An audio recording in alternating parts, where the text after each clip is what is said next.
Hay periodistas que se dedican a contar lo que pasa, y luego están los que deciden meterse de cabeza en el avispero para enfrentarse al poder desde dentro. Hoy vamos a analizar la increíble historia de Carlitos Calderón, un hombre que convirtió su pase de prensa para el Congreso argentino en una cruzada muy particular contra la corrupción. Y ojo, que no se andaba con chiquitas. Su lema era este: volar el techo de la podredumbre política. Así, tal cual. La frase, que hemos sacado de las fuentes, lo deja todo clarísimo, nada de indirectas ni de críticas sutiles, no.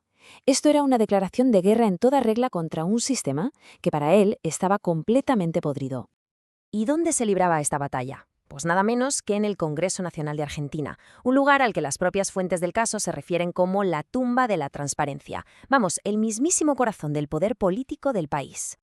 Pero aquí viene lo que hace que esta historia sea tan diferente. Calderón no era un francotirador desde fuera, para nada. Su base de operaciones estaba, por así decirlo, en las mismas entrañas del monstruo que se había propuesto destapar. Vale, entonces, ¿quién era exactamente este tipo? ¿Este vigilante del Congreso? Vamos a meternos un poco más en quién era Carlitos Calderón y por qué su posición era tan especial. Pues mirad, le llamaban el Sargento de Hierro, que ya nos da una pista. Se llamaba Carlitos Calderón y era un periodista acreditado con un puesto fijo en la sala de prensa 134 del Congreso. Imaginad eso. Desde ahí dentro, con acceso a todo, a las fuentes, a los pasillos, se lanzó una misión muy concreta, una guerra sin cuartel contra la corrupción parlamentaria. Y para hacerlo a su manera, creó su propio método, la investigación periodística independiente, o IPI, para no depender de nadie.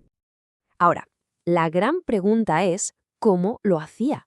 ¿Cómo se lucha contra algo tan abstracto como la corrupción? Calderón tuvo una idea genial. Se dio cuenta de que para que la gente lo entendiera, tenía que hacerlo tangible, algo que se pudiera ver y, sobre todo, que se pudiera contar.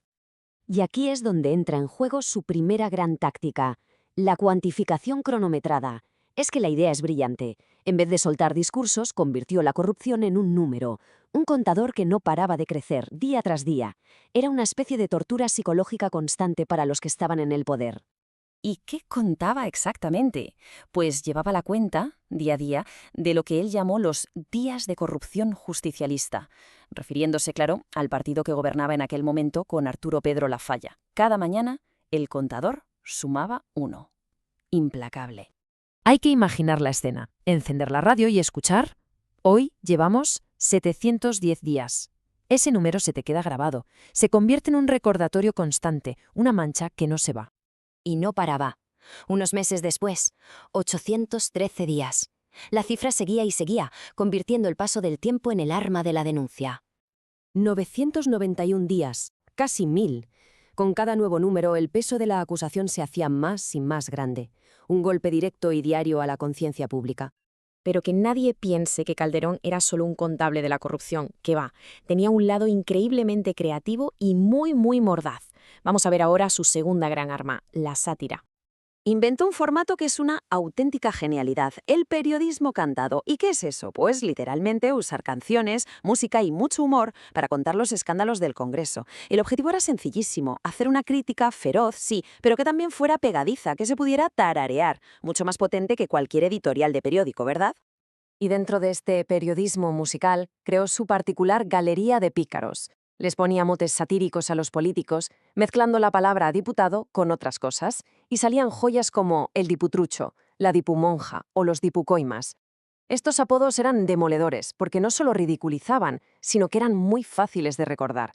Era como ponerles una etiqueta que ya no se podían quitar.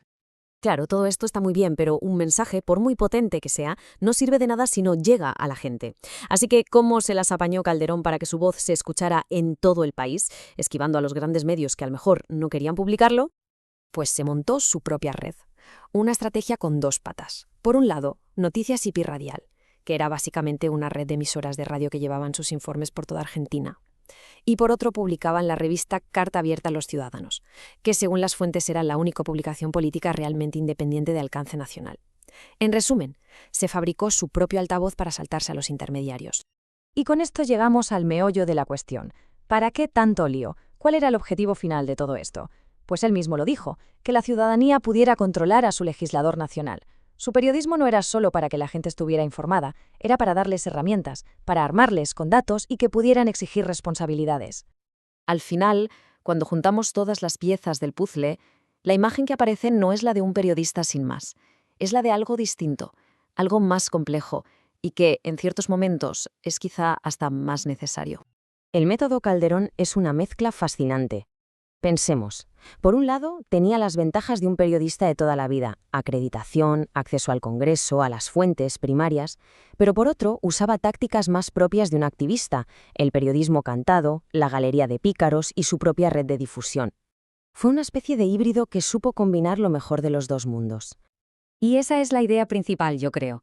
Calderón no se conformó con ser un observador pasivo, decidió asumir un papel activo en la defensa de lo que él consideraba el interés público. No se limitó a contar la historia, se convirtió en un lector que buscaba cambiarla. Y todo esto nos deja con una pregunta flotando en el aire, una que va mucho más allá de su caso. Cuando las instituciones en las que se supone que debemos confiar pierden esa confianza, ¿cuál es el verdadero papel del periodismo? ¿Es suficiente con ser un mero transmisor de hechos?